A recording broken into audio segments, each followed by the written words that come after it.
All right, great. Thank you very much. It's good to see everyone. I hope everyone is well. And we have a lot to cover today, but before we get started, I just would like to welcome Anahita Kotval and Detective David Clark. They are our newest task force members, and we look forward to their contributions. They're both outstanding, and I think that they have a tremendous amount to lend to the efforts that we're engaged in. Again, the county executive will join us a little bit later, and we also expect that the deputy county executive will be joining us as well. And our next task force meeting is originally scheduled for November 19th. At this point, we are going to have to determine whether we'll continue to keep it on the 19th, but we'll discuss that. We will contact everyone and let everyone know a bit later. With that, look forward to hearing the reports from the various working groups. And as a part of each of the working groups, Roy Frazier and myself know that there's been a tremendous amount of effort. And I just would like to mention that at this point, we have to be approaching 100 meetings overall. And I think that that's fairly extraordinary, not just the number of meetings, but the effort that's put on and that's set forth for each of the meetings. And each of the, I believe now 35 members of the task force have all been pivotal and just provided a tremendous amount of information for us to consider as we try to make sure that we're doing everything to make the Westchester County Police Department the best it can possibly be. And in my estimation, we're very well on our way. So with that, I will hand it over to co-chair Leroy Frazier. Thank you, Mayo. I join Mayo in thanking you for all your hard work. As Mayo said, we have witnessed it firsthand. I am very, I just love the participation, the fact that everyone has something to offer and an opinion and is not afraid to share it. And I look forward to the work ahead. And just along that line, we are getting ready to roll our sleeves up and certainly nail down certain vital points and do additional research and begin the writing. It's a tough task. We get a lot of questions from time to time from outside in terms of wondering what the outcome will be. And the only thing that I usually respond is that one thing I can promise you is that this task force is doing, putting in the work, and we'll get the results out to you toward the end, but I guarantee you that the work is being done. Having said that, again, thank you. Before I call on the first reporter, I think Legislator Smith would like to say a couple of words. You have to, there you go. And I encourage others to feel free to come out the video. I'll start your video. Thank you, Leroy. Appreciate it. And Mayo, you guys have been phenomenal co-chairs. And I just wanted to briefly just really express my, my thanks for, Board Chairman Ben Boygan and County Executive George Latimer in appointing me to this task force. I want to also express how, I've really appreciated being able to be involved and collaborating with such a diverse spectrum of very committed and qualified individuals on this task force, both in in the subcommittees as well as the task force as a whole. The work we're doing is so important. And, I know I've been having many ongoing conversations with members of my community regarding the county task force, the efforts that are underway locally across the county and the separate jurisdictions. And I just, I think that we are moving in the right direction, that there's some really positive energy behind this, and that we're going to see some really good positive results come out of this. And it's just, and it's only because we've been able to come together, each one of us, and work through these issues, set aside, the differences and find the common ground for the good of the community, for the good of the county. And that's really, I just really wanted to express that. And again, Leroy and Mayo, you guys have been fantastic co-chairs. So thank you for your leadership. Thank you. It's greatly appreciated. Yes, thank you. And so for the first report, I think the report is Tejas Sanchala for training and equipment. Thank you, Leroy. I appreciate that. It's been a pleasure to serve on this committee and on this task force. So many of you know that I'm the executive director of the Human Rights Commission, and it's been a very busy time at the commission this year. At the beginning of the health pandemic, we worked with the Asian American community to talk about discrimination and hate. And since George Floyd's murder, the commission has been hosting an education and empowerment series on fighting racism and hate. If you can believe it, the 6th program in our series is tonight at 6 o'clock. Dr. Bryant Marks will talk about race and allyship. He's a dynamic speaker. He's talked to a lot of police departments across the country on implicit bias and other topics. So if anybody's interested in coming to the program, please shoot me an email or send an email to humanrights@westchestergov.com, and I'm happy to add you to the list. Thanks for allowing me to go first today, so I could get ready for the program tonight. All right. I want to make a note that our committee, like I imagine many other committees, is having very spirited discussions. So some of the recommendations I'm going to talk about today are not necessarily the result of unanimous findings within our committee. And then to piggyback off of what Legislator Smith said and what Mayo and Leroy talked about, as if we need a further reminder of how timely our work is, this past week there was a story about 2 high school students in Louisville who obtained copies of a PowerPoint presentation used by the Kentucky State Police Department.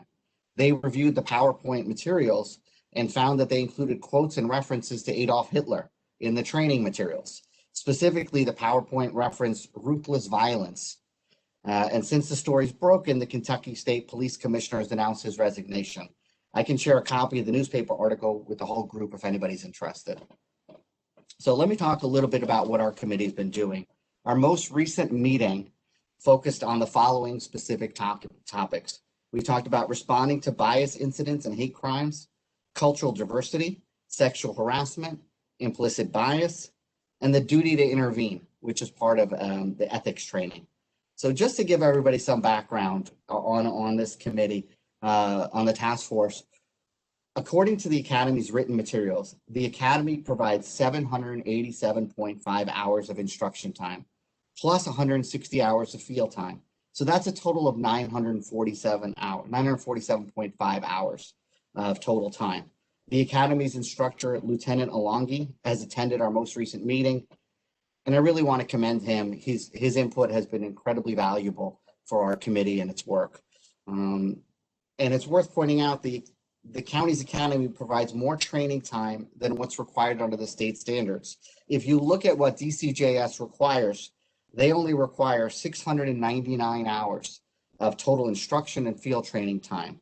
And the academy provides 947.5 hours of total instruction and field training time. That being said, that's still less than the 1,000 hours of training time that the state mandates for massage therapists. So I want to talk a little bit about the specifics. So specifically, the committee was provided with PowerPoint presentations used by the Academy for its presentations on cultural diversity, bias-related incidents, and ethics. On November 2nd, the committee discussed the Academy's training on these topics. Pursuant to DCJS standards, the Academy is required to provide 5 hours of recruit training on cultural diversity, bias-related incidents, and sexual harassment. That's all one block. And according to written materials provided by the Academy, it provides 5.5 hours on this topic block. It's broken down as follows: 1.5 hours on responding to bias-related incidents, 2 hours on cultural diversity, and 2 hours on sexual harassment. Speakers from Neighbors Link and Sergeant Scroy from the Peekskill Police Department present at some of these trainings. And pursuant to state standards, the Academy is required to provide 2 hours of training on procedural justice, which includes implicit bias. According to written materials provided by the Academy, it provides 5 hours on this topic, and approximately 2.5 hours of that is focused on implicit bias. So in total, if you were to take the hours that I just talked about, according to the written materials provided by the Academy, it provides approximately 8 hours of training on cultural diversity, responding to bias-related incidents, sexual harassment, and implicit bias. This reflects approximately 1% of total instruction time at the Academy. The Academy's instructor, Lieutenant Alongi, has stated that these topics are also woven into role-playing and reality-based scenarios throughout other instructional programming, but the degree to which they're interwoven was not quantified in the committee's meeting. The committee recognizes and appreciates that the Academy's instruction levels are greater than the state's mandates, but recommends that the training times be increased for these topics. I'm going to briefly discuss each of the 5 topics today. The first topic is responding to bias incidents and hate crimes. So the PowerPoint provided to the committee was from DCJS. It's a presentation designed for a statewide approach. And the committee reviewed it and recommended using local examples, having a robust discussion on hate symbols, hate signs, hate groups, and local trends relevant to the county and future trainings. It recommends using recent statistics as an educational tool. Now, the amount of time that is spent on this topic should be expanded. The committee recommends using Lawyers Committee on Civil Rights to conduct trainings on responding to hate incidents to ensure uniformity and best practices. The Lawyers Committee on Civil Rights has provided trainings to other police departments nationally on this topic. And one of the things to think about is hate crimes are notoriously underreported. There's a substantial underreporting of hate crimes. Some people say less than 50%. Some people say far less than that and less than 5%. So it's important that police officers are trained in responding to these incidents when they are reported. The committee recommends instructing recruits to be aware of local police departments' reporting obligations under Westchester County Public Safety Law, Section 273.01, subparagraph 3, which requires every local police department located in Westchester County to notify Commissioner Gleason of certain alleged codified bias-related crimes and any offense or unlawful act which, after investigation by law enforcement, is or appears to be motivated by all or in part by the race, religion, ethnicity, national origin, sexual orientation, age, gender, or disability of the victim or the institutional target. Lieutenant Alongi suggested that this specific topic also be included during the in-service supervisory training, as supervisors are most likely responsible for this reporting obligation. The committee recommends including training on this topic as part of the in-service training component as well. It did not appear that it was included in recent in-service trainings. The committee recommended listing the Westchester County Human Rights Commission as a resource in the PowerPoint presentation for non-criminal hate-related incidents.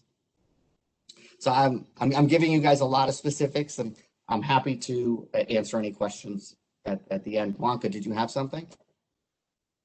Okay. So the next topic I want to talk about. Okay. The next topic I'm going to talk about is cultural diversity and awareness.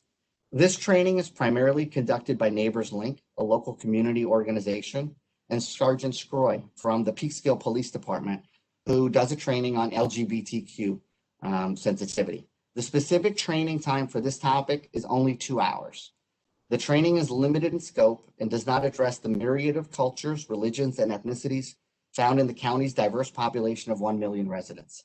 The committee recommends that this training time be increased to incorporate people of all backgrounds and cultures.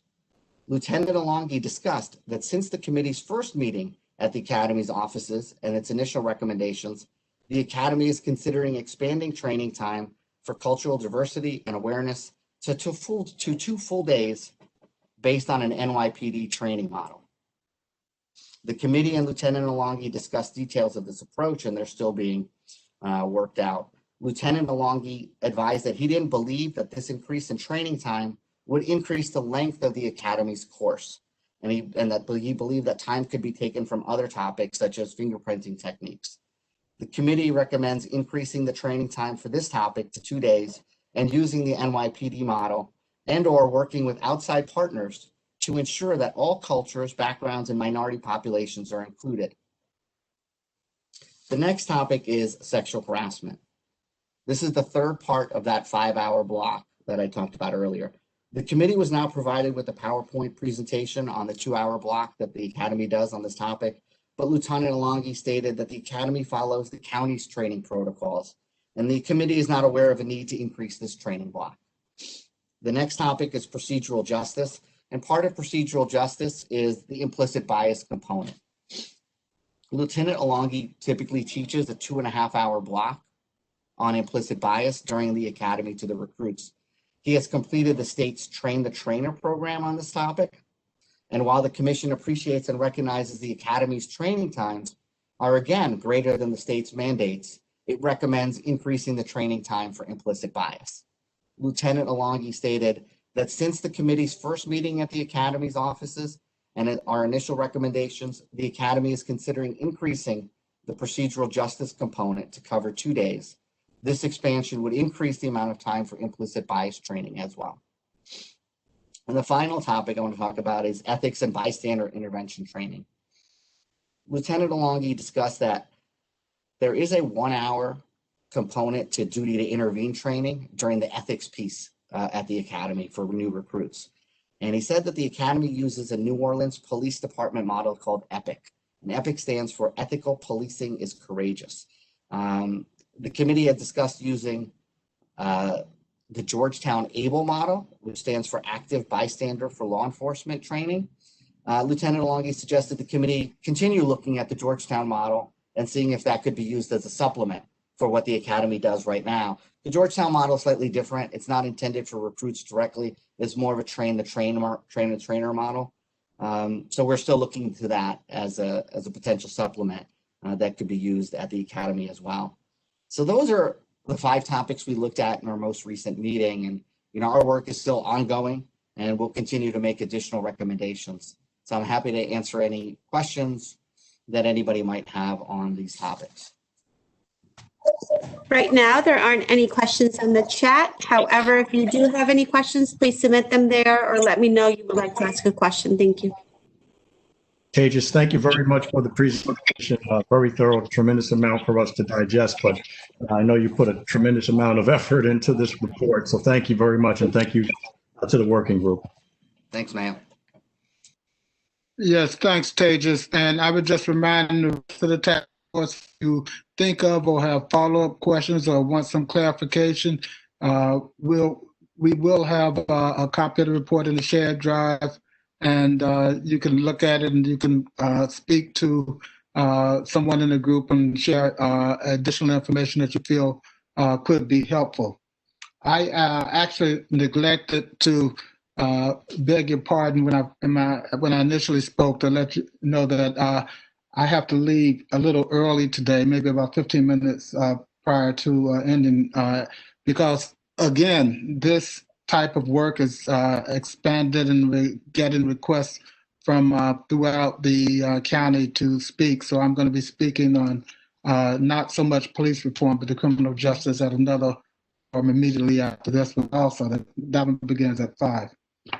Okay, so we'll move to the next group, and I do expect, notwithstanding the completeness of Tejas' report, that in fact it hasn't been that long, and I think most groups have had 1, maybe 2 meetings since the last task force meeting.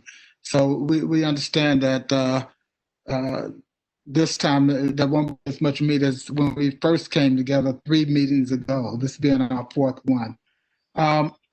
I think we'll move next to community engagement, and I believe the reporter is Robin Schlesinger. Am I correct, Blanca? It's actually Chief Padilla. Oh, Chief Padilla, I'm sorry. From Qualification and Recruitment. Okay, we'll go with them. Sorry about that. We'll go with them. Okay. Thank you. Can you hear me? Yes. Yes, we can. Okay. Yes, we can. So my name's Chief Melvin Padilla from Bedford Police Department. I'm happy to be participating in this process, and I'll be reporting for Qualification and Recruiting Working Group. So we've had 2 meetings since our last full committee meeting, which was on October 6th.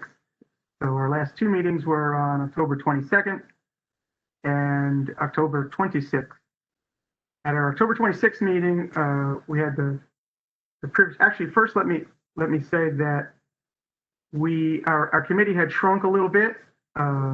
We had lost a participating member let's see. Former County Legislator Lyndon Williams was appointed to County Court Judge, and so we were down a member, and so we added Detective Clark, and we welcomed him. He jumped right in on that October 22nd meeting, and he's been an asset, and certainly gives additional police perspective on some of the topics we were talking about. On October 26th, State Senator Jamal Bailey, 36th Senatorial District, was our guest. And that was a pretty lengthy and fruitful discussion, mostly related to how we could, from a state legislative perspective, change the civil service rules so that it would allow more flexibility when we are considering candidates to come into this profession. I think there's a general consensus amongst this subcommittee that the foundation for which we build upon all of these other ideas that we're talking about and considering is most important, from selecting the right candidate from the beginning, because it stems into all of the other things that we're discussing as far as community outreach.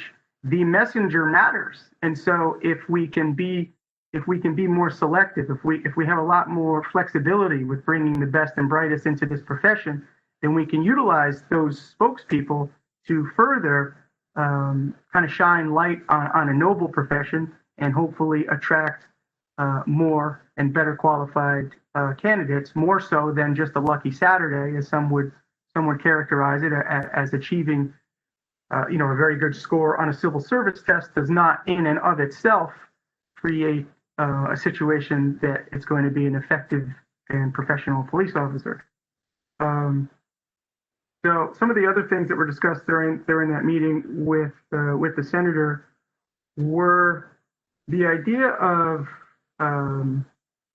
consistency in reporting and kind of buy-in from municipal police agencies for reporting on race when it comes to traffic-related interaction, traffic enforcement, and that kind of thing.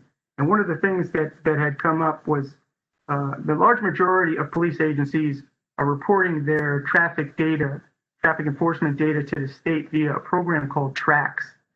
And within that program, it's an electronic ticketing system in which, there's a printer in the police car, and you have a car stop, and the officer has decided to issue a summons for some violation.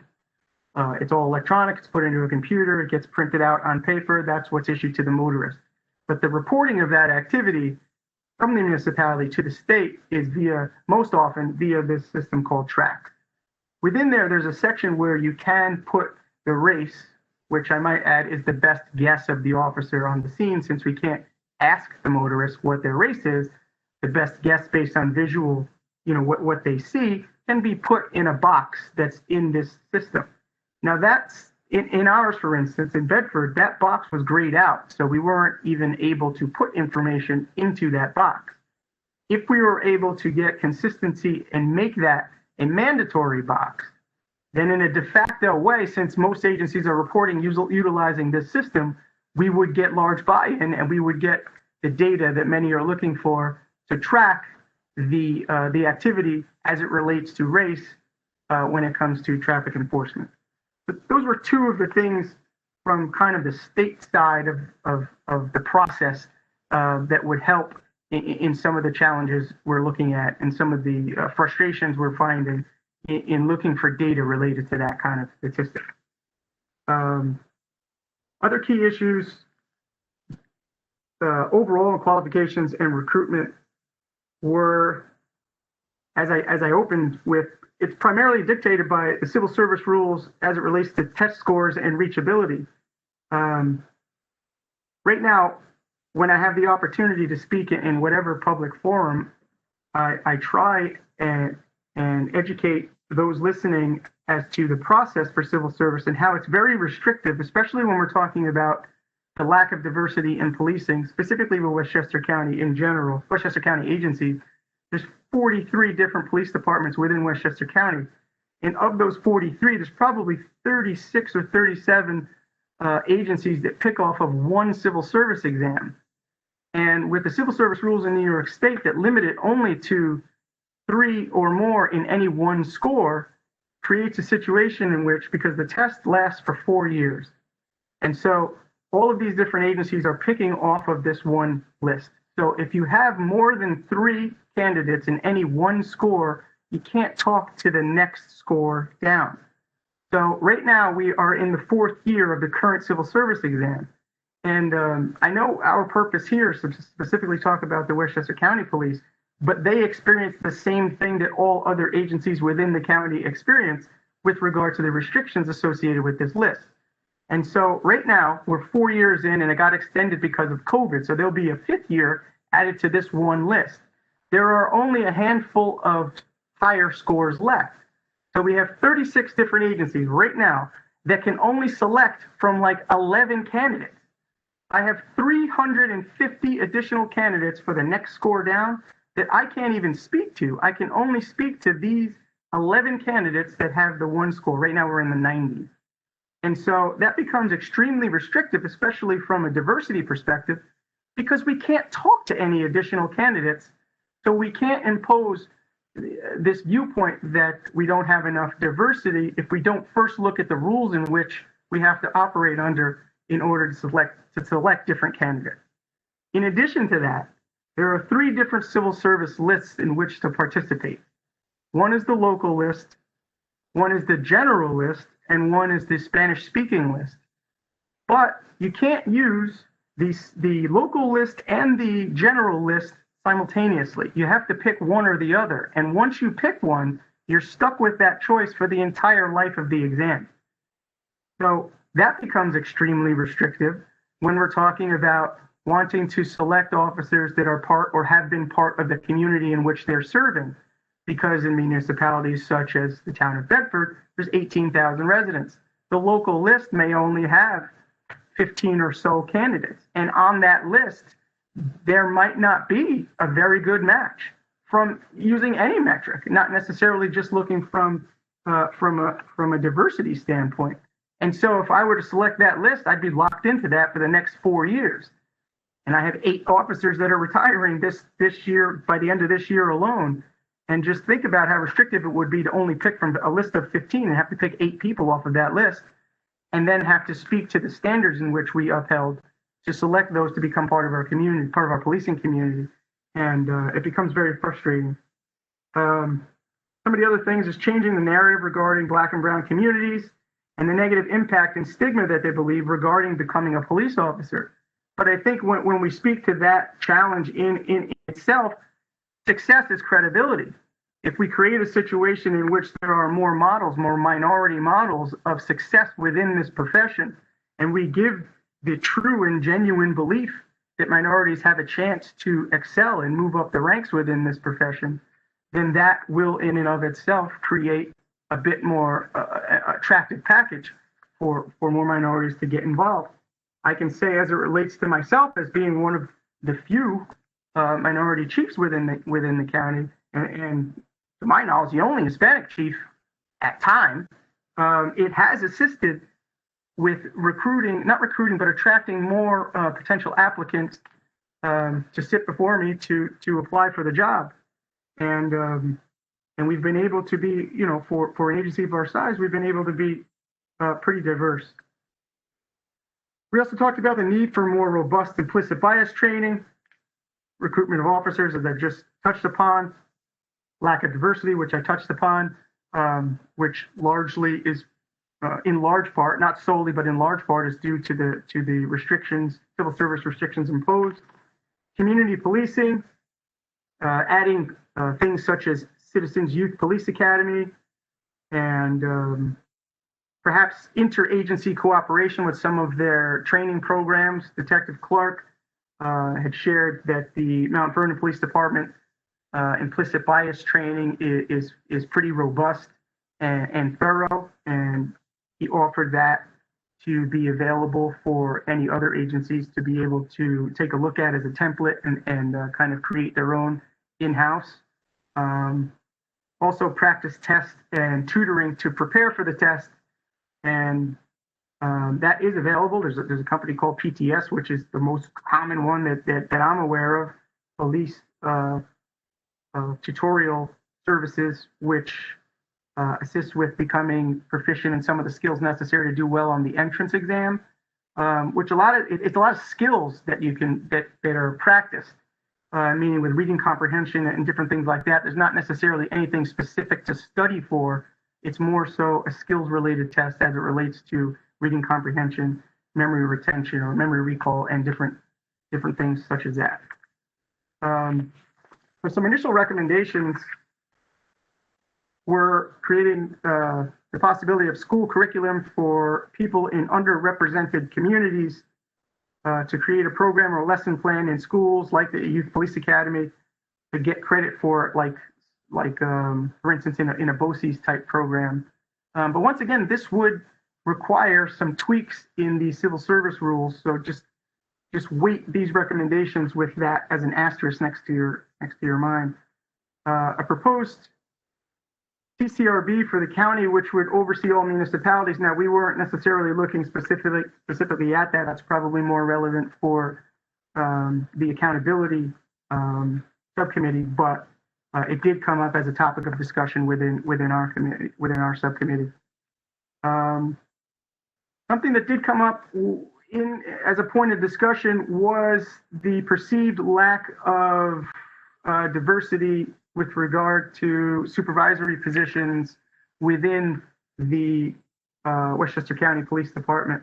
I can't speak directly to that. This was a topic that had come up, and it was something that the committee was looking for more information on what the breakdown of what the racial makeup of the Westchester County Police is, and then how many are spread amongst different assignments, different specialized assignments, whether it be emergency services, whether it be supervisory, whether it be investigative or detective assignments.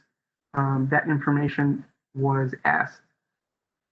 Another thing that had come up was licensing, professional licensing for police officers, and also creating a requirement for continuing law enforcement education, similar to how some in the medical profession are required to have a certain amount of credits in any given year to be able to maintain their licensure.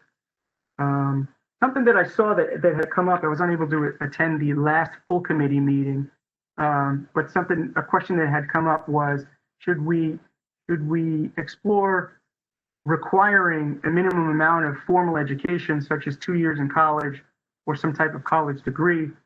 And I wasn't able to comment at that time, but I would highly discourage the idea of imposing such a restriction.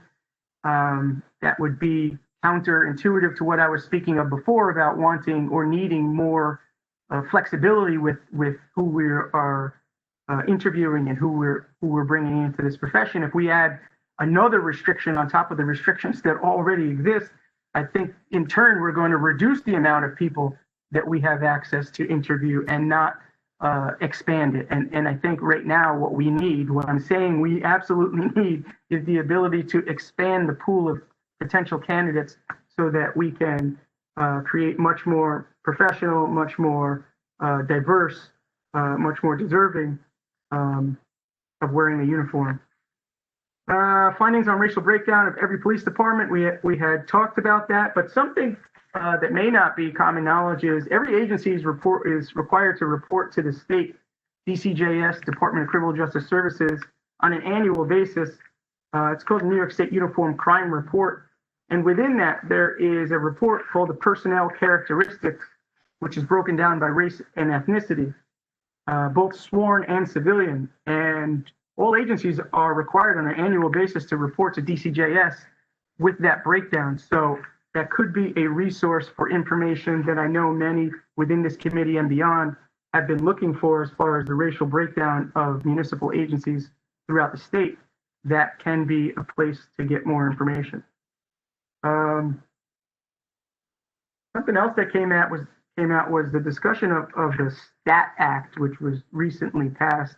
Bill that was passed, to my understanding, in June of 2019, in which I'm saying full disclosure here, I'm not an expert on this STAT Act, but the information I was able to get was New York would be requiring to collect and report a broad range of data on policing, including total number of people who died during an interaction with police or in police custody, the race, ethnicity, age, and sex of anyone who dies during an interaction with the police or in police custody, the location of law enforcement activity and related deaths.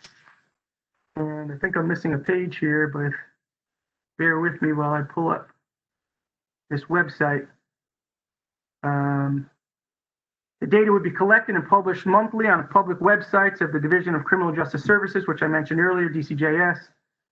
And the Police Stat Act also includes safeguards to ensure personal identifying information such as individual's name, date of birth, or social security is not released.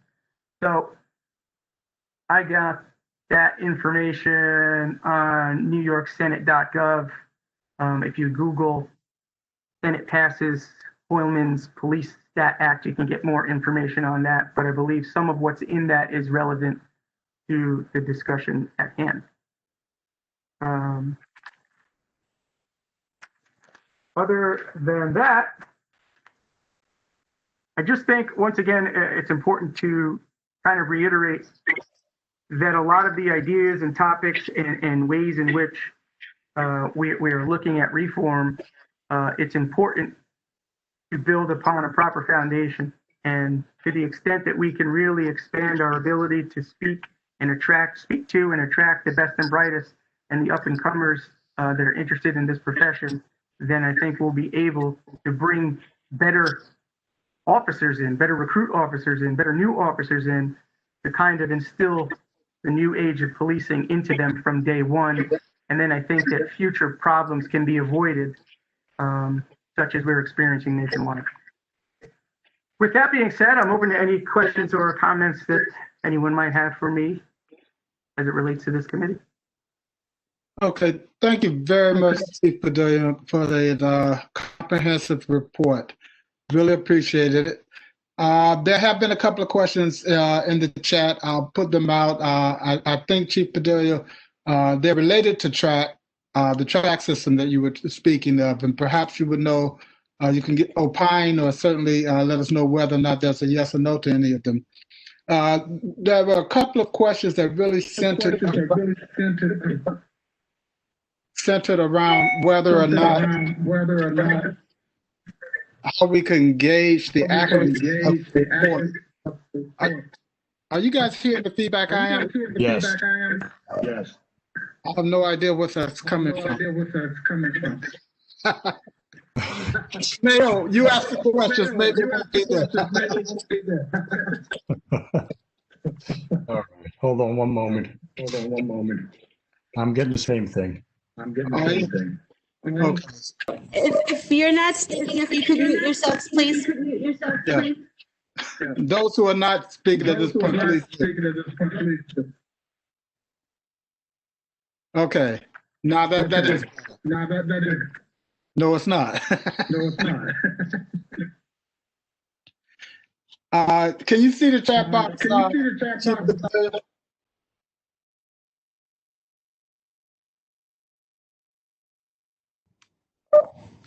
Go ahead, Leroy.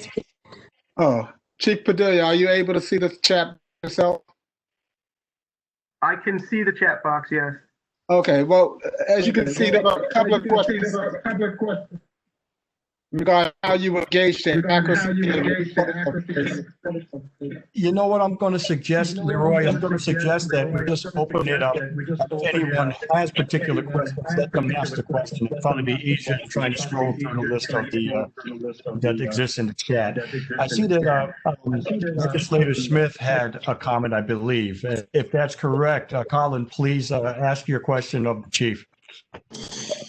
Yes, thank you, Mayo, and thank you, Chief Padilla, for the very informative presentation.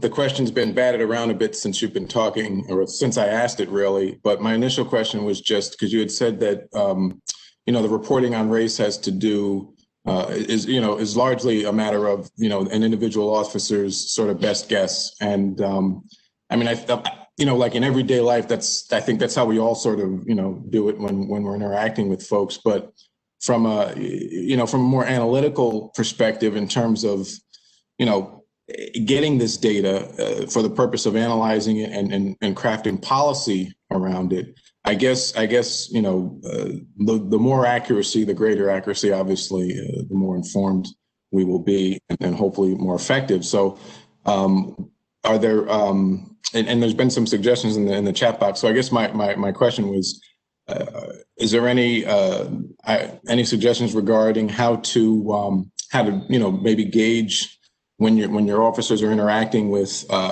somebody at a traffic stop and they're trying to determine the race of that individual, gauge that goes beyond just the observation of that individual? Well, specifically related to the context of what I was describing with tracks, there wouldn't be any more specific way, because we can't ask that question, and we certainly wouldn't want to go down that road to be regularly or on any basis really asking for the race of the motorist. It's not relevant to the violation that occurred, but relevant to this discussion in trying to discover or identify potential issues with courses of conduct with either agencies or officers associated with this enforcement activity. It is a way in the short term for us to be able to get a larger swath of information that doesn't currently exist. There's only really pockets of information that currently exist. And since we already have a mechanism in place to be electronically reporting enforcement activity to the state that already has a box there that is sometimes populatable and is sometimes isn't, if we can in the short term, once again, mandate the use of that box, it can give us a quicker access to a larger, like I said, swath of information. I'm not suggesting that this would be the end of trying to get deeper and more specific information about the enforcement practices of agencies, local and throughout the state. But if we're looking about getting large buy-in and quicker access, that is one way I would suggest we can do it, and then continue the discussion as to how we might be even more thorough in getting the deeper, more granular information that you're asking for. For instance, Trax isn't going to give information on a release with warning. And so it's only going to give you information on summonses that were issued. And something that is relevant to be able to compare is, all right, well, who's getting warnings and who's getting summonses?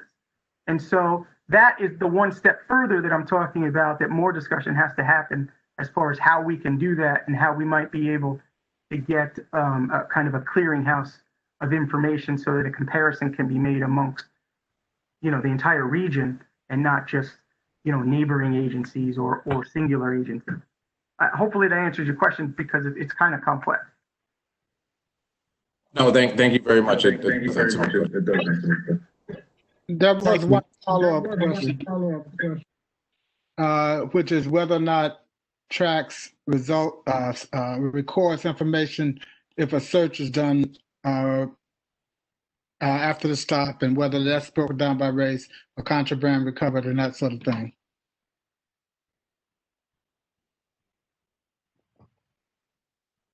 You're muted, Chief. Okay. No, it won't. It's not the purpose for the platform. The purpose for the platform is reporting violation data to the state. Of course, there's a monetary component. That's why the state wants that information, because obviously, you know, they are interested in their portion of the fines associated with those violations. But once again, I'll just reiterate, I'm just suggesting a way to use a current system that's already used widely, that we might be able to get more information than we currently have.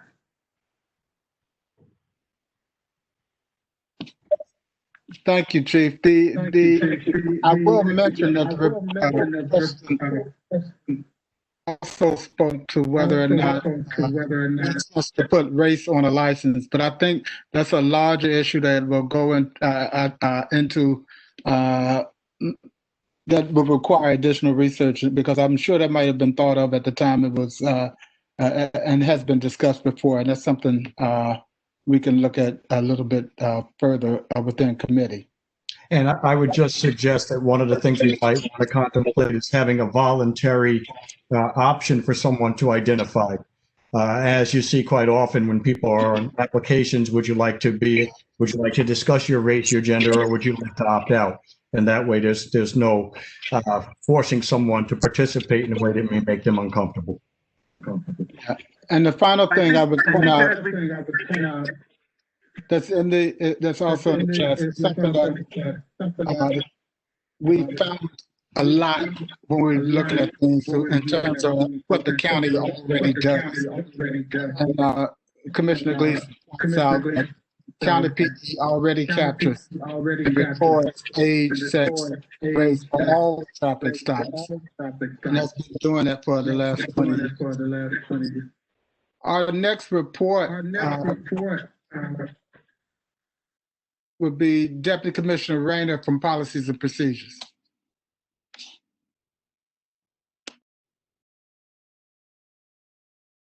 All right, good afternoon, co-chairs.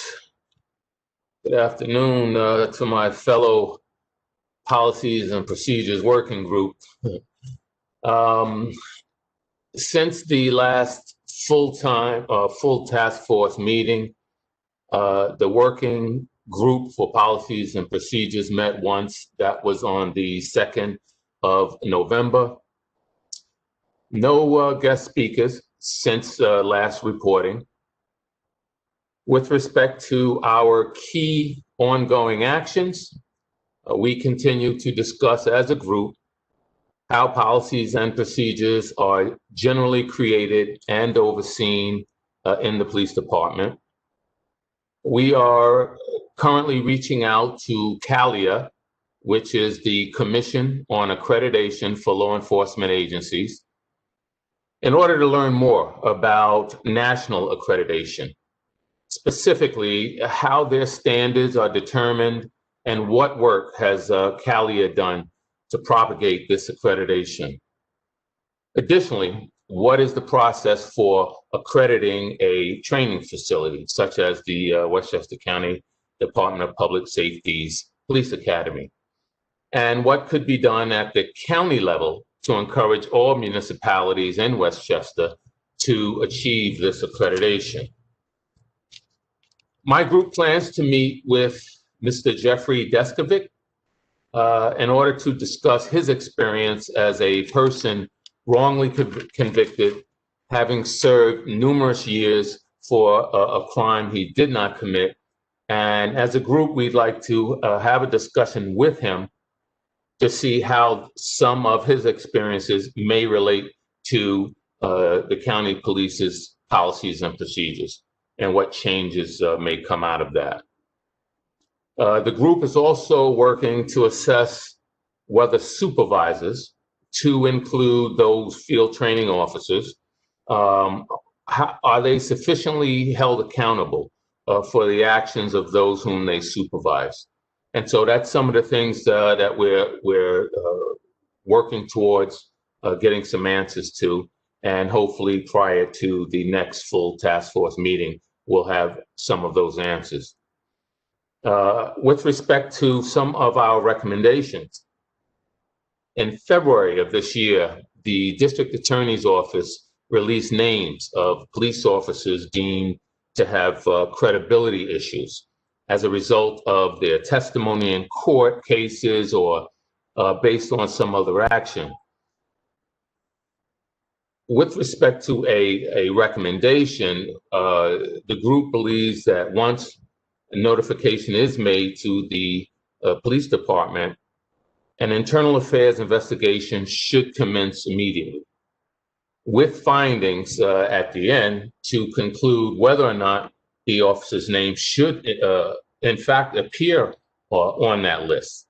And if so, does the officer now lack the ability to carry out his or her duties as a police officer? Next, we would like to explore the possibility of requiring police officers to maintain liability insurance in order to indemnify the county when and if an officer's actions prove reckless, or contrary to his or her training, resulting in a court-ordered payout. This recommendation will probably be best suited at the state level. Next, a thorough review of the department's duty to intervene policy.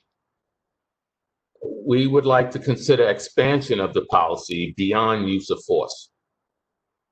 We would like to see an addition of a whistleblower protection with specific punishment for retaliation.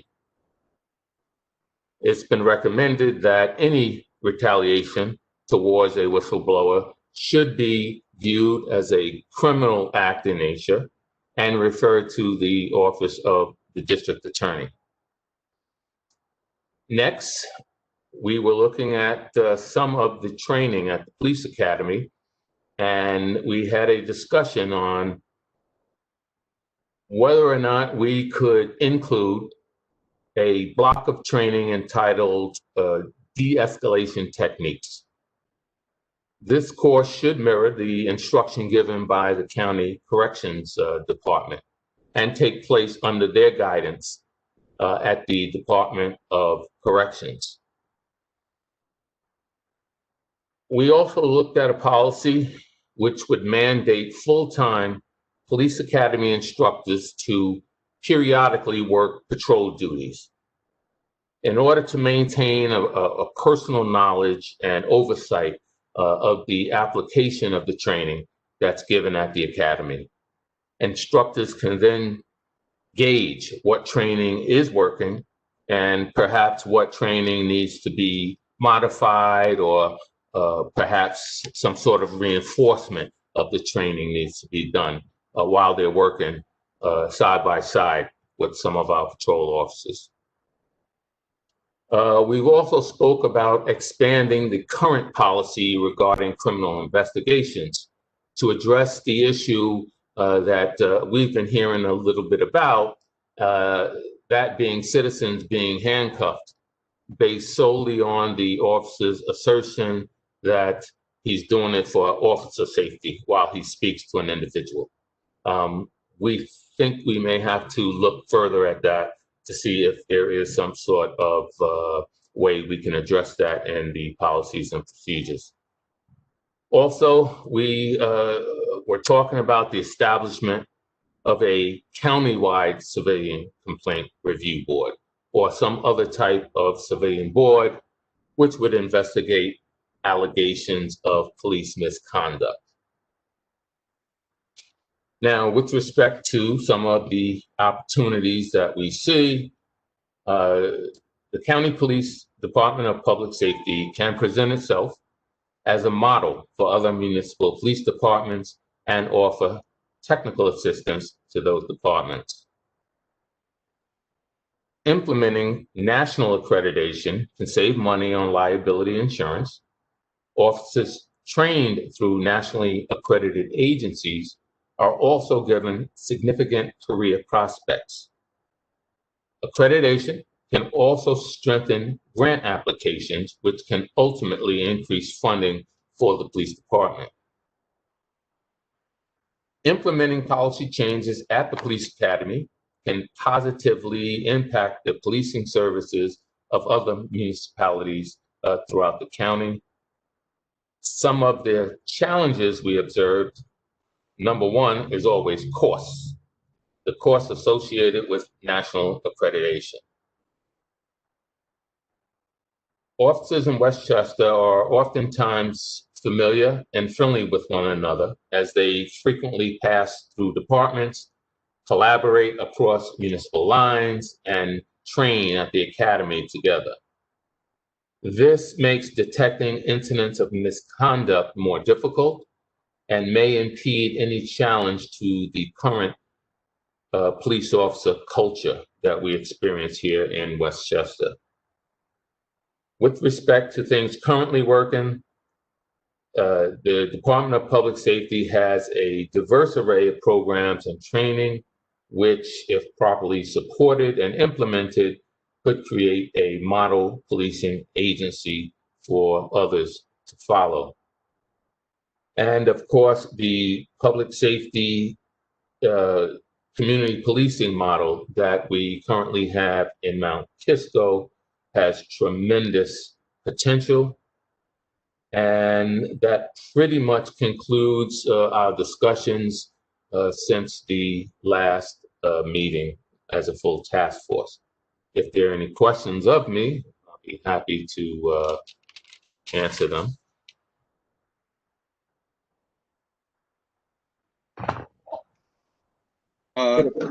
Deputy Commissioner, I have a question. I was listening to you and you were talking about the de-escalation training with the police officers in the academy, and that it would be taught at Westchester County Department of Corrections. Let me just say that I think that's an excellent idea because it forces the officers to rely on what we've heard commonly known as verbal judo. So I guess what I'm wondering is that something that we would have to wait to do in terms of a recommendation, or is that something that could be implemented right away? Do you guys have the power to just automatically say, we're going to institute this in the police academy right now? Well, I would assume, I'm sorry, somebody else was going to answer? No? Since there are so many municipalities in Westchester, as you know, I'm sure there'll be some pushback. And so in order to implement something like that in the police academy, I think we'd have to sit down, fully discuss the logistics, and get any feedback we're going to get from, of course, the unions and from corrections itself. We'd have to certainly sit down with the commissioner and deputy to find out what their feeling is on it, and then move the project forward. So I think that's something that we as a county, if we have enough buy-in, I think that's something that we could achieve. Thank you. Thank you. Sure. Thank you. It appears that there's also a question from Legislator Damon Marr, and he was asking more or less, well, Legislator Marr, would you like to ask your question? Yes, I better, because I skipped that typing class in high school. And we're going to try to limit it just to a few minutes if you don't mind, but please, Just a question, go ahead. Question, we're talking about CCRB, and you also talked about internal affairs handling certain things like this list of non-credible officers. Could they work in conjunction on this particular issue, those two agencies or other issues? That's meant to be a question. It's been discussed whether that might be a good idea. I'm sorry, was the question, could internal affairs work alongside the CCRB? Or or should we encourage that or require that? Well, we're looking at a couple of different models. As recently as yesterday, I was having a conversation about the Albany Police Department and their internal affairs. And so we are looking at different models, but certainly one of the models would be and probably should be the internal affairs department for the public safety should be consulting with, of course, any CCRB for things like policies, procedures. I would think that would be the liaison for the department to for the CCRB. I just think it's important to note that there's potential that a countywide CCRB would be able to handle complaints from other municipalities. And part of the reason that they would be doing so is to take it outside of those departments and allow for a neutral, independent arbiter when it comes to these investigations. But again, all of these things are things that we would consider, and any suggestions that you may have, certainly we'd be happy to consider those suggestions. Sure. I don't think I see any additional questions. Does anybody else have a question for Deputy Commissioner Rayner? All right, it appearing that there are no additional questions at this time. I really would love to thank you very much for the effort and for willingness to give the report today, a very thorough report, great great work from the working group, and there's overlap, and I'm sure Mr. Chamberlain's going to get into some of the overlap from the accountability group and from other groups when we start to look at this topic. It's a topic that really went into a number of different disciplines. But Terry, thank you very much. Outstanding presentation. Truly appreciate it. Beautiful. Co-chairs, before we continue with our next speaker, our county executive would like to say a few remarks. Thank you. You're welcome. Thank you very much for the interruption. I'll be brief, but we've had some discussions about the conversations that you all are having, and without letting too much of a cat out of the bag, because we're going to be releasing our county budget next Tuesday, and then the legislature will have full opportunity to review it. One of the priorities that we put in the budget is a recommendation that we understand is coming out of your group, that is to add a mental health crisis team. And so I think you can take good credit for that. I know the legislature will want to discuss it, but since there are legislators on your committee and everybody seems to have favorably commented about it, and since we do have to put our financial priorities together today, we wanted to let you know that that's just one example. There'll be others, but you know, we're listening to the dialogue and we're trying to respond. And we do agree that there are times when it has to be mental health professionals that are making the response. You know, we're asking police officers to go into situations, and we should have other people trained to be able to do that. So I just wanted to share that with you briefly. As you continue your report, we're all trying to respond. When the report comes and the board reviews it and we review it, we'll accept it with gratefulness, but we ain't waiting. If you got a good idea, we're going to try to put it into effect right away. So thank you for that one. I'm sure there are more coming, and we'll dialogue a little more as we go forward. Wonderful. Thank you very much. I think there was one other question. It appears that I think Mike Hagan may have had a question. Mike, did you have a question for Deputy Commissioner? There was one question I had about when we're talking about civil liability. When it comes to liability, do we have to be, you know, like if someone acts outside of the scope or outside of the laws, do they have to be indemnified by the county? I think that as I understand it from all of the conversations we've had from the different working groups, the suggestion was not that that the county not be responsible, but it was that under certain circumstances where either the officers were found to have engaged in intentional conduct or reckless conduct, that they would be required to indemnify the county. So the county would be initially responsible, and then the county could come back to the officers and say that they were responsible after that. And the suggestion was that it would be limited to reckless or intentional acts, not to a negligent act if somebody has, let's say, a car accident and they're not acting in a reckless or criminal way.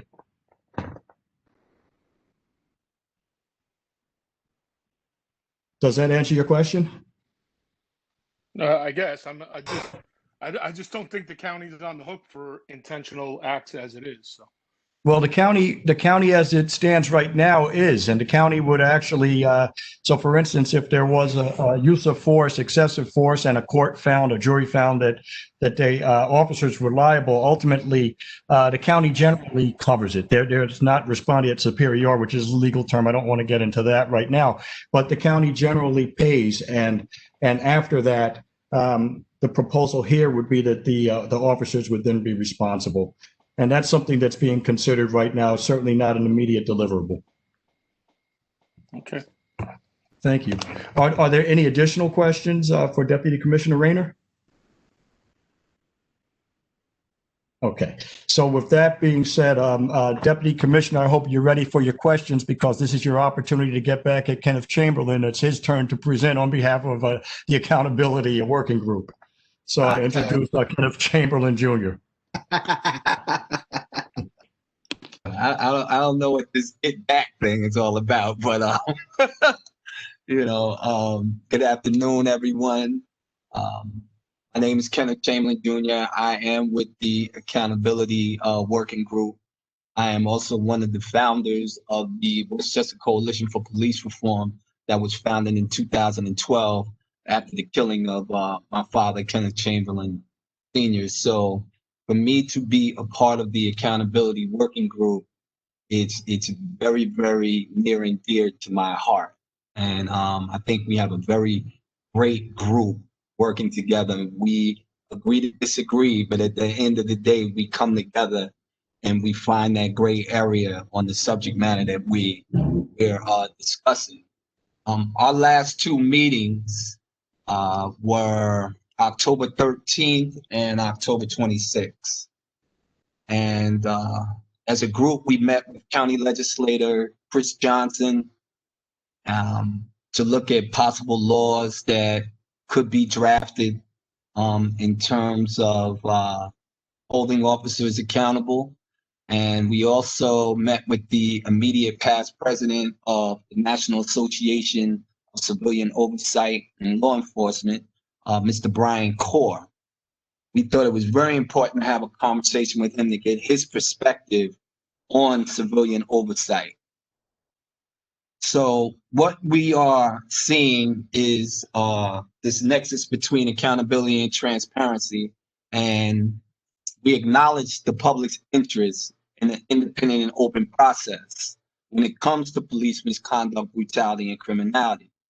And what we have seen, especially with many of the public hearings, and not just the counties, but if we are on other public speaking forums, we found that one of the main things that people are talking about are the CCRBs with subpoena power.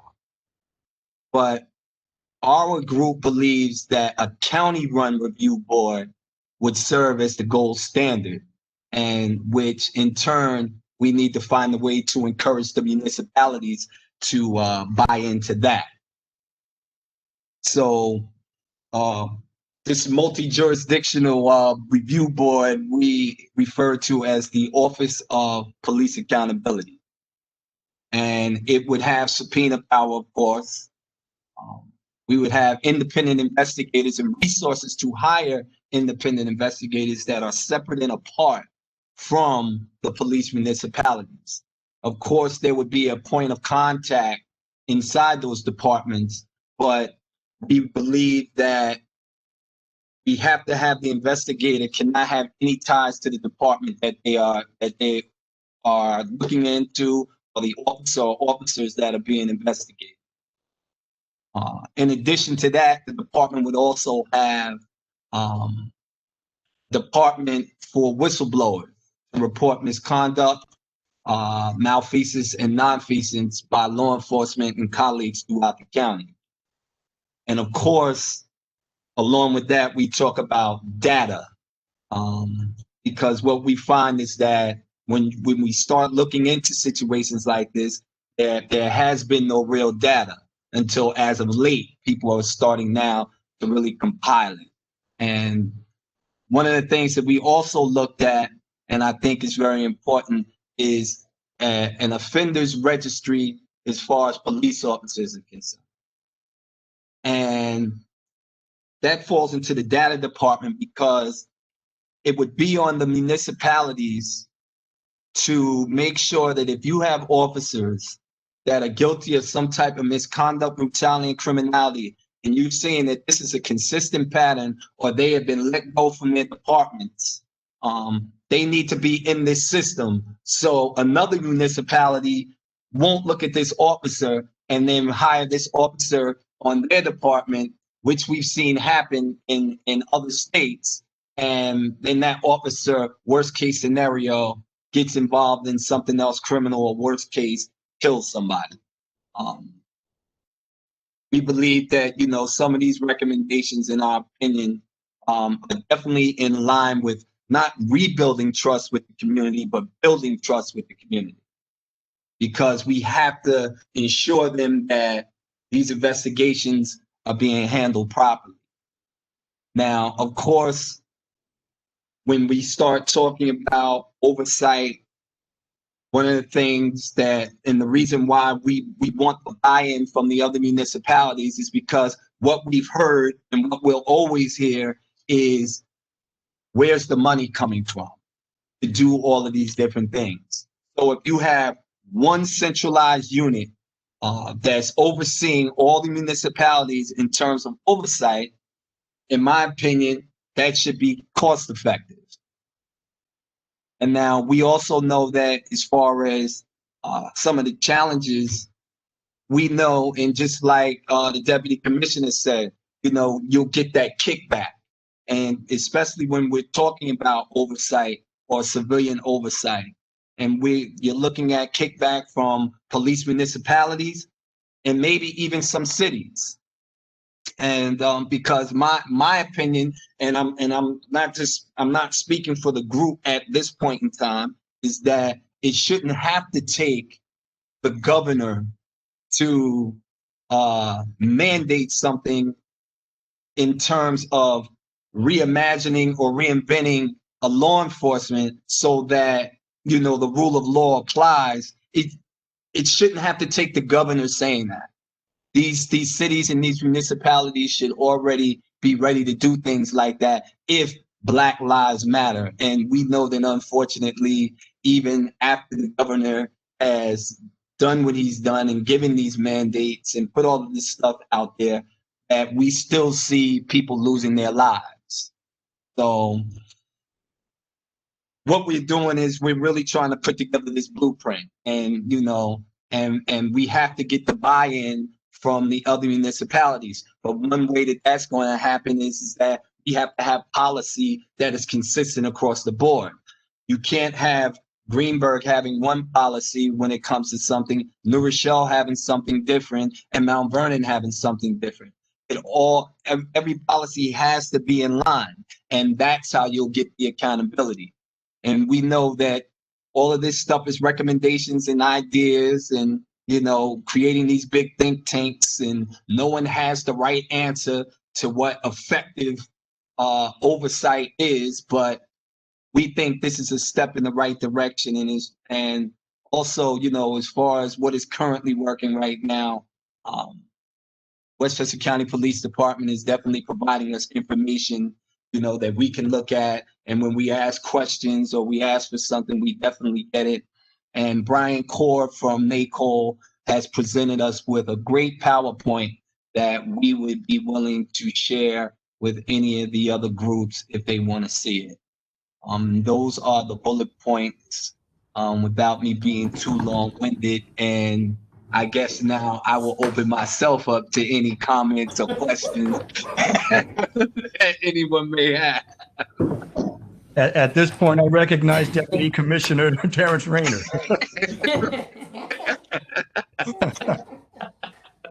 Ken, thank you very much for a great report, and the accountability working group has been tremendous. You know, thank you to all of the members of the working group, outstanding. And I just want to share that Brian Core played a tremendous role in President Obama's 21st century report on 21st century policing. And the other thing that I want to share is, again, this has been an area that many of the working groups have addressed and worked with, and it would, in all likelihood, possibly involve shared services where we may be able to enter into working arrangements with other municipalities. So that's a positive in terms of all of the different municipalities being able to share possible expenses. But the other thing that I thought was interesting is that and Ken, thank you for having Mr. Core come, because Mr. Core came to us as a result of Mr. Chamberlain asking him to, suggesting that he present to our group.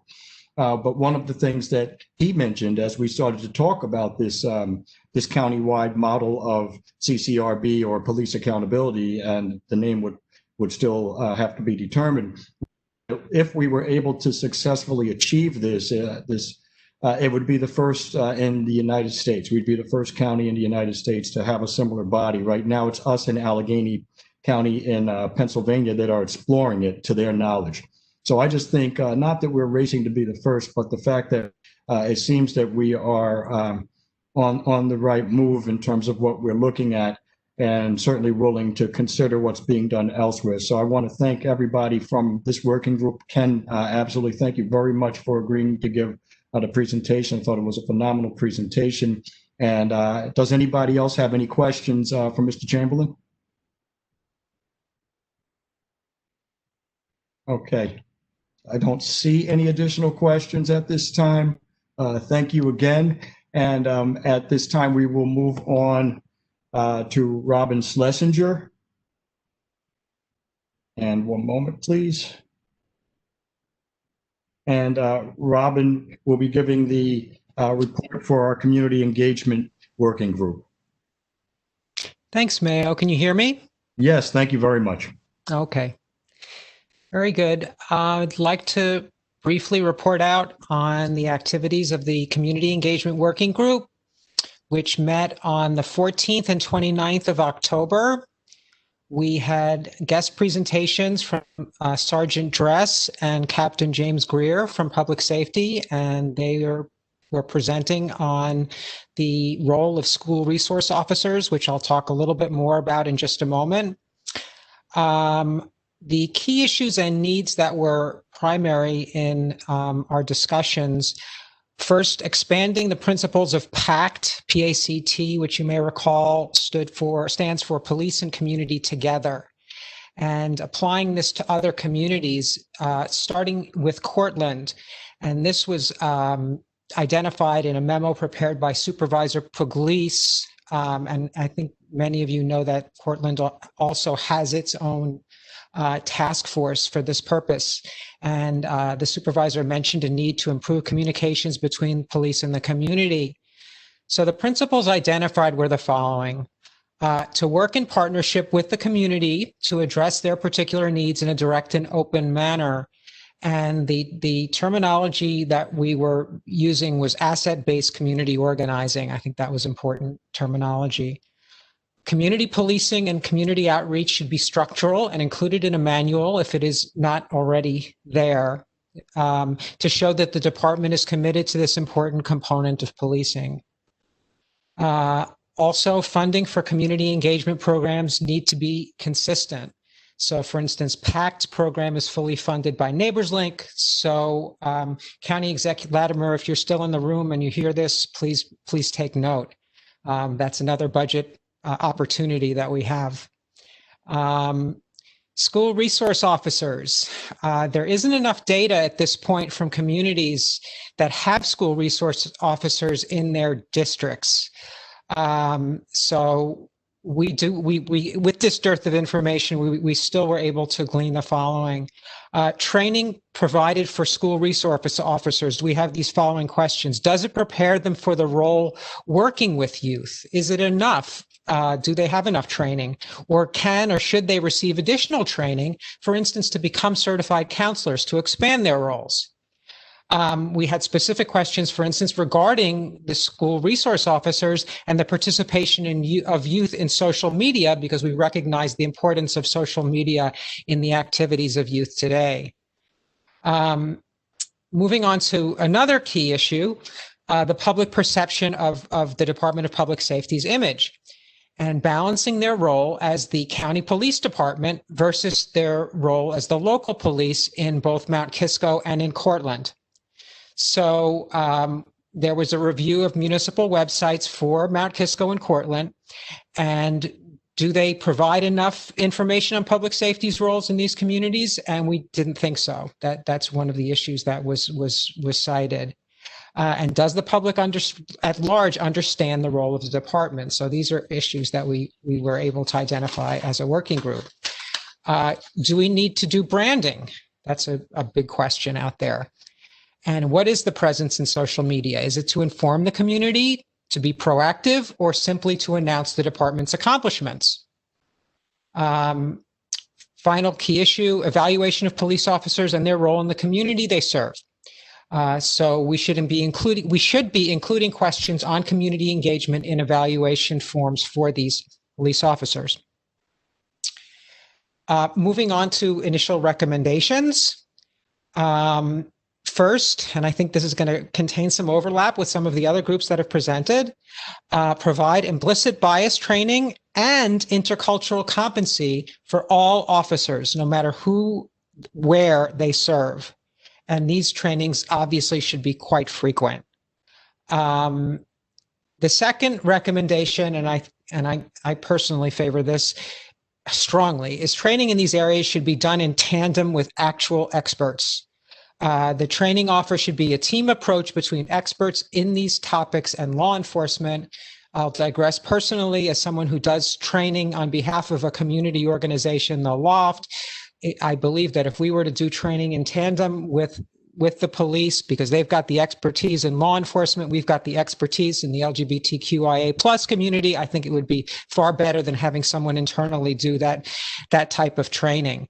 There is also an opportunity for the police, and we would really love for them to attend some of our own internal training, and we do that quite frequently into our community, and we open it up to, for instance, employers in the community, businesses in the community, and the like. It would be wonderful to have law enforcement there as well. The third recommendation is to provide more substantial information on the role that county police plays in both Cortland and Mount Kisco. And this would be on the website and in local municipality websites. So we didn't find enough information there. That's something that I think I've already mentioned.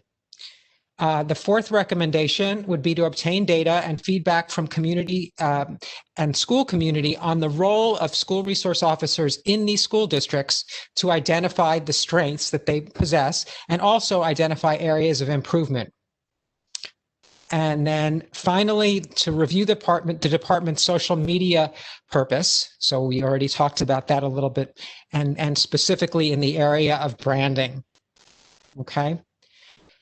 In terms of opportunities that we see within the area of community engagement, we believe there's an opportunity to develop and foster relationships between experts in the areas of intercultural and implicit bias training and public safety. We also believe there's an opportunity to promote shared service opportunities. I think this was just mentioned. It actually has been mentioned several times.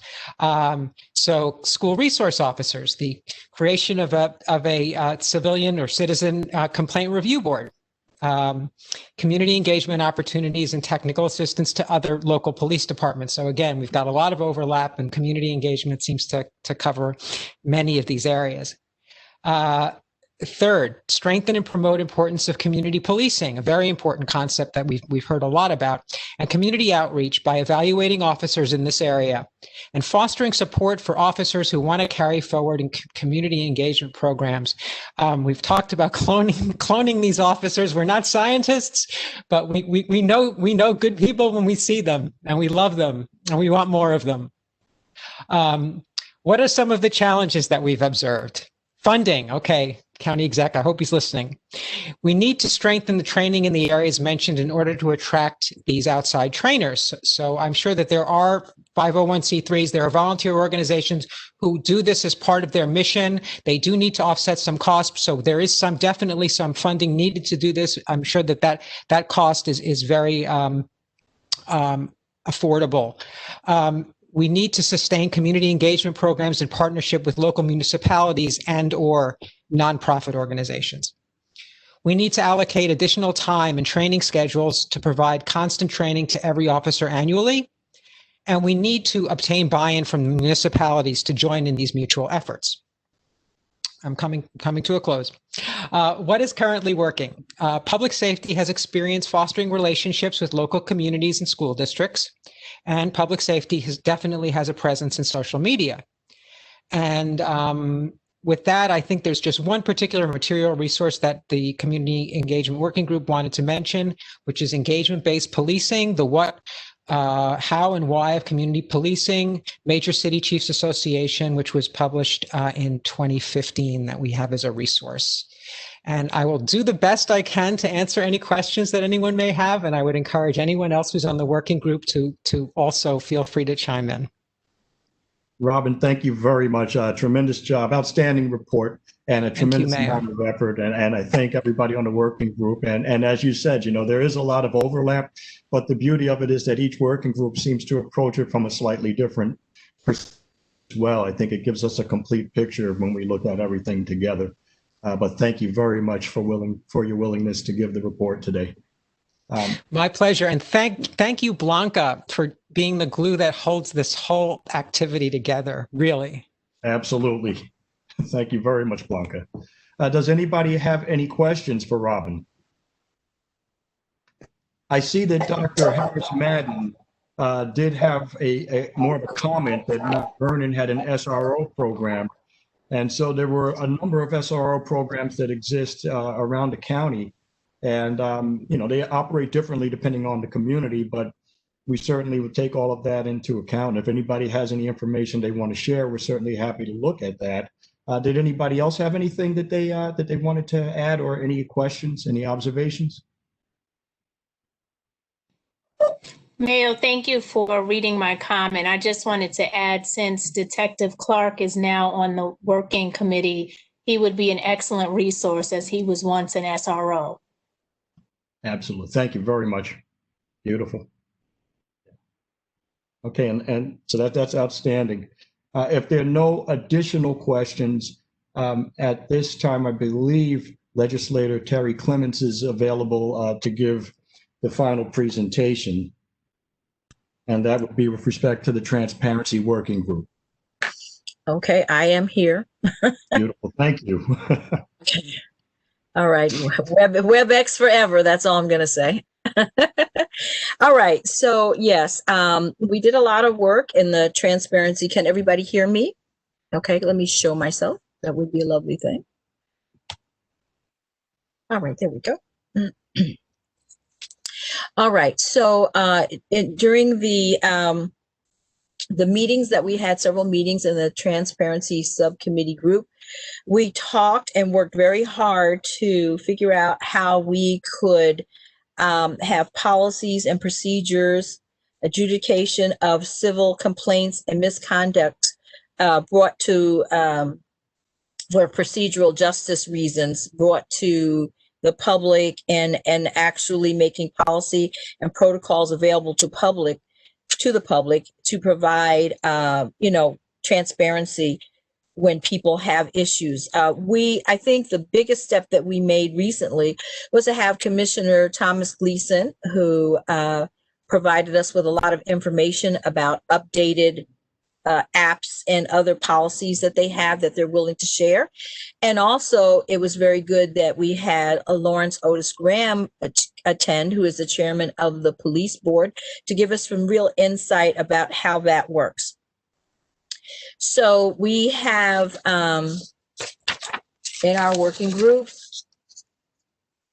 we had some initial recommendations from the work that we did. And I'll start off with, we would like, we're talking about the values and principles to the public. We engage more with community leaders to ensure the community is aware of the Westchester County's police policies and procedures and activities. We wanted to ensure the community is aware of monthly public safety meetings with respect to the WCPD and those in their municipalities by advertising the dates and times of those meetings on the WCPD website or county executive website or the CE's newsletter. This will encourage people to tune in and find out what's going on.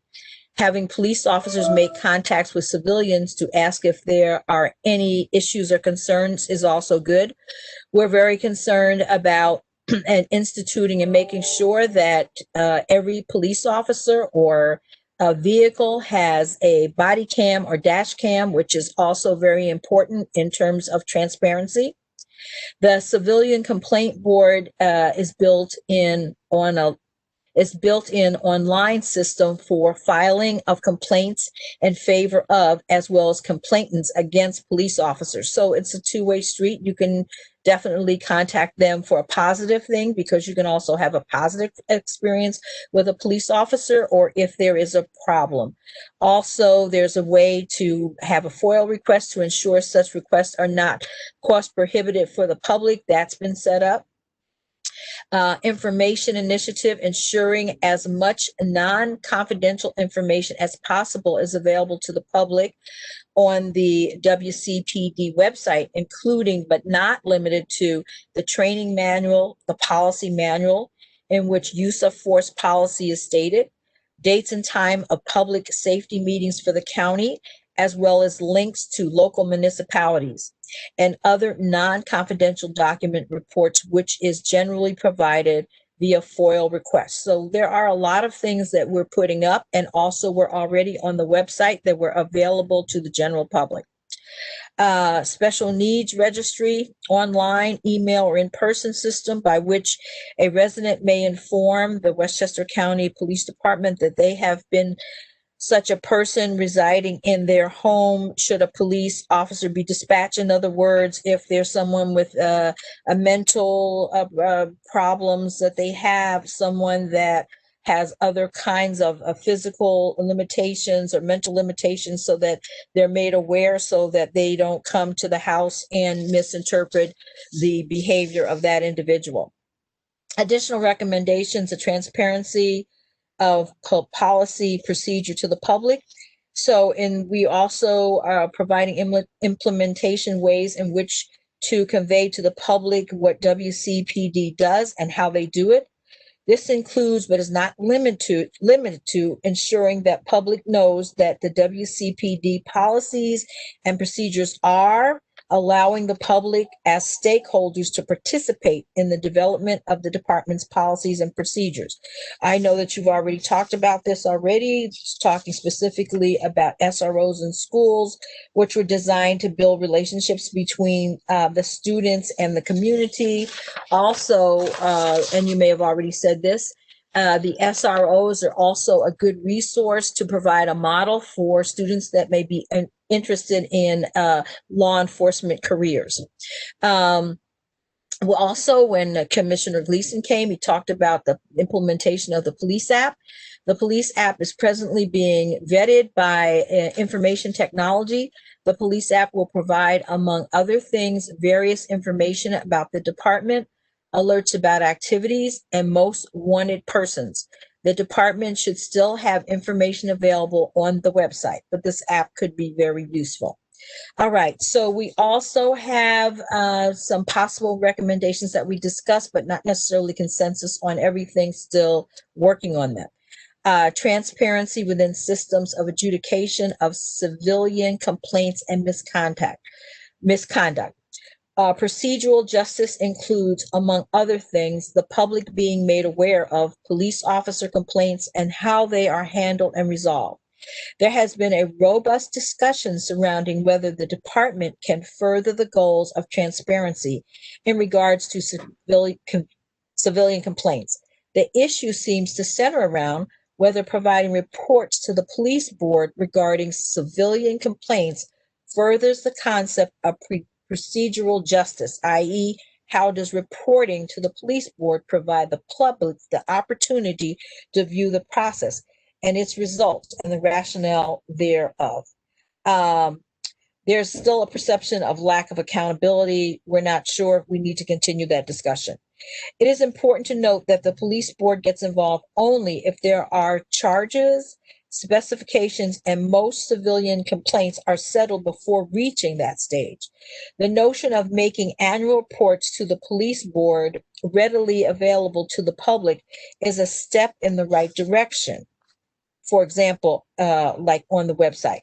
But those reports are only summaries and does not provide specific complaints or resolutions about street or highway encounters between civilians and police officers. In the absence of this public perceptive, the public is likely to continue to believe that the police officers are not being held accountable, though they may not be the case. Public perception versus reality is often very different. This may also be an area where the county can set up the bar a little higher for the department to follow. So universal records management system throughout the county, having 43 jurisdictions on the same system will help law enforcement to better do their job. There's some better communications. Assess the way in which 911 calls are routed. Can 911 calls be routed differently when it comes to special needs person? That has to be fleshed out, which is a very important issue. All right, so we're currently working on Westchester County Police Department having a comprehensive website and keep working on that. which provides general information to the public, including information pertaining to the history of the department, specialized units, how to become a police officer, making a FOIL request, and filing a civilian complaint, and the Youth Explorer program. I think our main goal here in the transparency committee is really for us to, and where are my other comments? For us to continue to have this discussion and recommendations so that we have a consensus and a goal that recommends a path forward for residents of Westchester and the Westchester County Police, that we can work together as respectful partners and solve some of the issues. Thank you.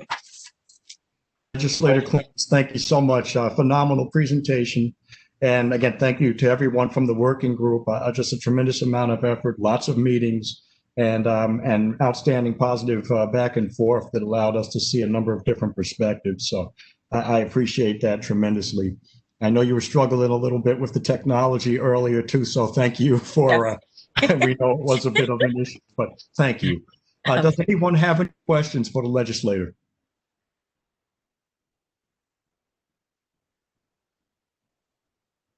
All right, I can just, again, as you can see, that we're looking at a number of the similar issues. So there's a lot of cross-pollination when it comes to a lot of the things that we're looking at, but transparency is pivotal. If we're not transparent, then even when we're doing things well, ultimately it's gonna still not assist us. So lots of times we're missing opportunities to interface with the community, as well as to show some of the things that we're doing. So thank you, truly appreciate it.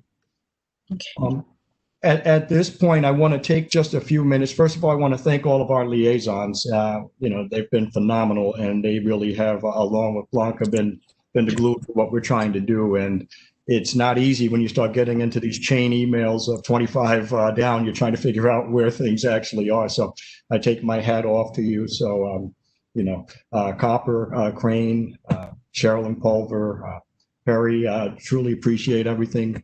Jason, outstanding work. Blanca, everybody has just been totally phenomenal. Sherilyn Pulver. And I want to just talk a little bit about our next steps. And we're really reaching a pivotal point in the effort that we have been engaged in. And we're looking now to put together our report. And hopefully we will have a draft report prepared within the next few weeks. And our objective is to have it done before Thanksgiving. And that left us an additional month so that we'd have some time to be able to review it. If we needed to tweak it, we'd have time to do so, but we wouldn't be rushing to try to get it together, depending on where we are weather-wise in terms of the pandemic, host of other things. And thank you, Crystal Collins, as well. Thank you, Crystal. Crystal is also one of our liaisons, and liaisons not only meet with the working groups, but we also meet outside. So I thank all of you and my co-chair, Leroy Frazier. So the goal is to have reports that will ultimately sum up the work that we've done. It'll include all of the things that we think are immediately deliverable, as well as some things that we're going to need input from the law department on, and some things that may not necessarily be things that we can deliver within Westchester County alone, but things that we may need to recommend to the state. And ideally, our recommendations, our report will be a blueprint for other municipalities which may be interested in following in our footsteps, both in Westchester County, throughout New York State, and certainly throughout the county, and maybe beyond. So we hope to have all of this compiled, and we'll be meeting and we'll be working a lot over the next couple of weeks to have a draft report, and then ideally final report that we can submit to the county executive, deputy county executive, and to the board of legislators. And I just have to tell you, it's been a pleasure working with everyone. We're not finished by any stretch of the imagination, and I'm sure there'll be a number of things that we may continue to do after we're even finished with the report. But that being said, I think that it's going to be a tremendous report. I really look forward to it. And we're not finished again. So if there are things that any of you think we should be considering, by all means, please share that information. And if it happens to be something that's outside of your own working group, please share it with us still, because we're interested in making sure that we consider everything. The goal is to have the best possible recommendations and to implement the best policies. So with that, I just truly appreciate it. I couldn't thank you any more than I can't articulate it as well as I would like, because I think that it's just a tremendous amount of sacrifice each of you have made. And our next task force meeting will be in December as a plenary session. We don't have a date yet, but we will contact everybody. And of course, it's a little easier. Unfortunately, we don't have to, for the most part, worry about people's vacation schedules and travel schedules given the pandemic. But we also wish everybody well. We hope that all of you and your family members are safe and are well. So that being said, I'll just ask one more time, if there are any additional questions or any observations, any comments, please, we can stay. We're a bit ahead of schedule right now, but if there are any, please let us know.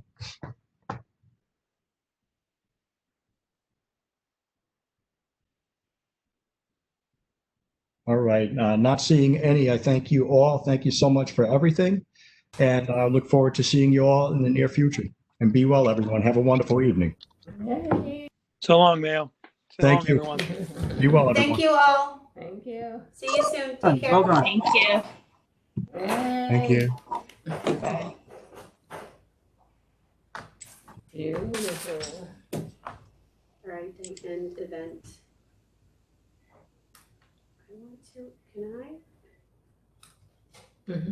You should be able to. How can I see the chat? Oh, I think it saves with the recording. It does? I think so. I mean, if it's maybe, I don't know if you have to set it up that way or what, but I've Right. gone to a recording before and the chat was there. Right, just in case I'm gonna you copy did it. say, right, Yeah. but you did say, you did say you were recording it, so I Yeah. think with the recording, chat probably stays, but Oh, like there's you one. said, Just in case. Yep. Can you even get in? Yeah.